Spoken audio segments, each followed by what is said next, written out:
item 1.2, que é as características da radiação eletromagnética. Primeiramente, eu quero dizer que a investigação da estrutura interna, de como é que são os átomos ou como que são as moléculas, elas não são feitas de forma direta. Elas são sempre feitas de forma indireta, através de observar como que eles reagem, algumas propriedades que eles têm diante a eletricidade ou diante a luz, né?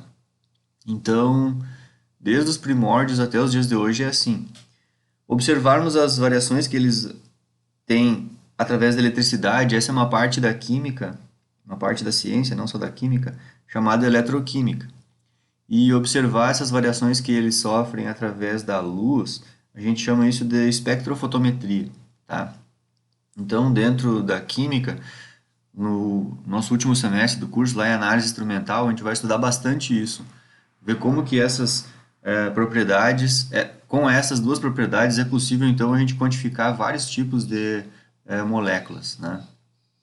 Bom, então, para isso, a gente tem que entender bem como é que funciona a luz, o que é a luz, né? Então, a luz, essa imagem aqui do livro, ela explica bastante coisa, é uma radiação eletromagnética.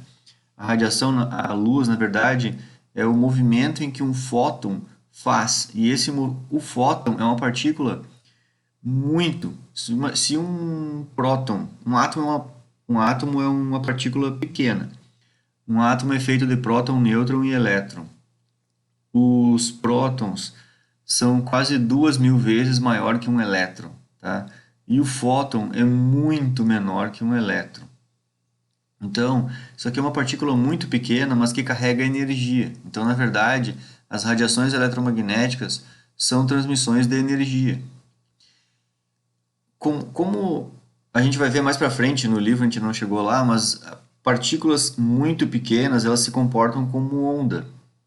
Então, a gente consegue perceber o que é onda. Onda, na verdade, é esse movimento oscilatório, onde a partícula ela viaja numa distância, não em linha reta, ela viaja numa distância, como esse vetor aqui, essa flecha, ela viaja nesse movimento aqui, ó, ela vai num valor mínimo, depois ela volta, vai até um valor máximo, depois ela volta e começa a repetir. Aí se repete o ciclo.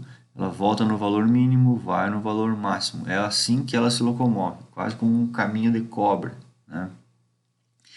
A questão aqui, então, que a gente tem que saber do comportamento da luz é entender que algumas coisas aqui têm nomes. Por exemplo, a distância do início de um trajeto até quando o trajeto se repete, que seria aqui, ó. Se pensarmos daqui, ele foi no mínimo, depois ele foi no máximo, e aqui, a partir desse ponto, vai começar a repetir.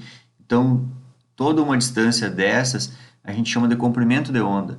A gente pode medir assim como eu fiz aqui no computador, aqui com o mouse, mas também a gente pode pensar que seria do máximo até outro máximo, ou poderia pensar que é do mínimo até outro mínimo. Eu acho mais didático pensar que é quando se repete, então é bem isso, né? Então a gente vem do mínimo, vai lá no máximo, mas as três coisas estão certas.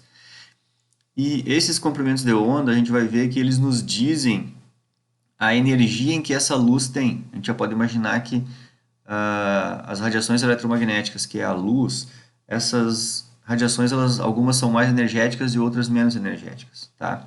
Bom, então, outra função que o movimento eletromagnético nos mostra é também a amplitude dessa onda, o quanto temos de amplitude aqui na onda. A amplitude, em relação à luz, ela vai nos dizer o brilho, não é a cor, é o brilho da cor, tá? A intensidade da cor. E a outra informação que é bastante usada na química, na ciência, é a informação que não está escrita aqui nesse desenho, mas que quer dizer a frequência, certo?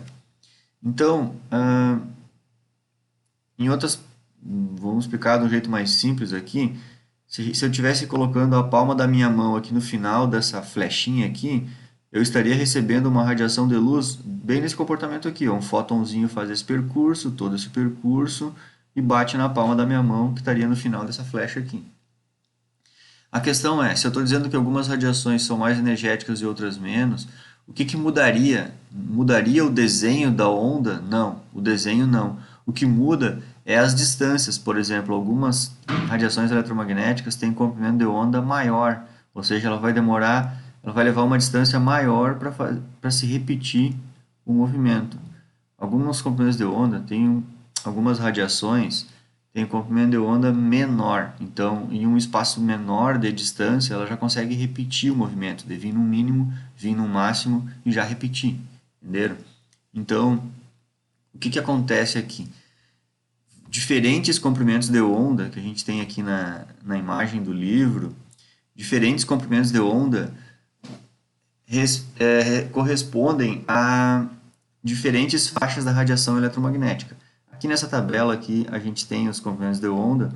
A gente pode ver ó, que dentro da luz visível, ou seja, a luz que o nosso olho percebe através de células que a gente tem no fundo do olho, e isso gera uma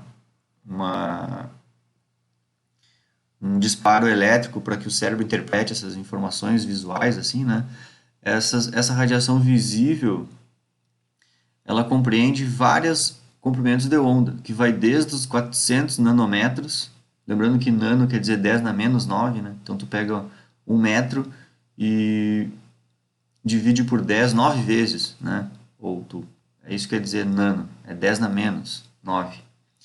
Então a gente tem 400, desde 400 nanômetros até a região em torno de 800 nanômetros. Essa é a variação de comprimento de onda da luz visível.